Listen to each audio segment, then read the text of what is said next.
হাসনাতের মন্তব্যে ক্ষুব্ধ দুদু, হতাশা প্রকাশ প্রিসিলার। নৌকায় অতিরিক্ত অপ্রয়োজনীয় লোক উঠেছিল বলেই নৌকার ভরাডুবি হয়েছে। ধান খেতেও আগাছার পরিমাণ বেশি হয়ে গেলে ফলন কিন্তু ভালো হবে না। কুমিল্লার অনেক উপজেলা রয়েছে যেখানের সব দলের রাজনীতি এখন আওয়ামী লীগের টাকার কাছে বিক্রি হয়ে গিয়েছে। কুমিল্লার অনেক উপজেলা রয়েছে, সেই উপজেলার আওয়ামী লীগের রাজনীতিও এখন আওয়ামী লীগের টাকায় চলে, বিএনপির রাজনীতিও এখন আওয়ামী লীগের টাকায় চলে। হাসনাত আবদুল্লাহর এই কথার জবাব দিতে গিয়ে বিএনপির নেতা শামসুজ্জামান দুদু একটি দম্ভোক্তি করেছিলেন।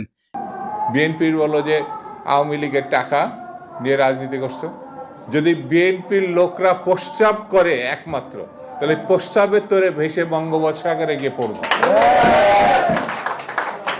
সবকিছুর একটা সীমা থাকতে হবে। এমন কোনো কথা বলবা না যে কথার দায়িত্ব নিতে পারবা না।